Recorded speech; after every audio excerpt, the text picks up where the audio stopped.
இன்றைக்கான ஈஸி சமையலில் நம்ம பார்க்க போகிறது தக்காளி தொக்கு. தேவையான அளவு எண்ணெய் சேர்த்துக்கோங்க. இது கூட அரை டீஸ்பூன் அளவு கடுகு சேர்த்துக்கலாம். கடுகு பொரிஞ்சதும் 4 மீடியம் சைஸ் வெங்காயம் எடுத்து பொடி பொடியாக கட் பண்ணி வச்சுருக்கேன். இதையும் சேர்த்துக்கோங்க.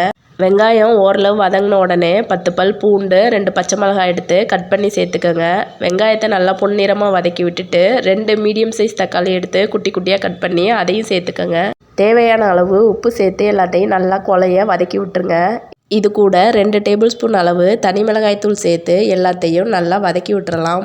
வெங்காயம் தக்காளி எல்லாம் குழைய வதங்கினதுக்கு அப்புறம் இதுக்கு தேவையான அளவு தண்ணி சேர்த்துக்கங்க. எல்லாத்தையும் நல்லா கலந்து விட்டுட்டு ஒரு தட்டு போட்டு மூடி வச்சு ஒரு 10லேருந்து 15 நிமிஷம் நல்லா கொதிக்க விட்டுருங்க. அவ்வளோதாங்க, எல்லாமே சுண்டி கிரேவி பதத்துக்கு வந்துருச்சு. இப்போ தேவையான அளவு கொத்தமல்லி சேர்த்து இறக்கிடலாம். இந்த தக்காளி தொக்கு சாதம் சப்பாத்திக்கு சூப்பராக இருக்கும். இது மாதிரி ஈஸியான சமையல் ரெசிபிஸ்க்கு சேனலை சப்ஸ்கிரைப் பண்ணுங்கள் ஃப்ரெண்ட்ஸ். நெக்ஸ்ட் வீடியோவில் பார்க்கலாம். பாய்.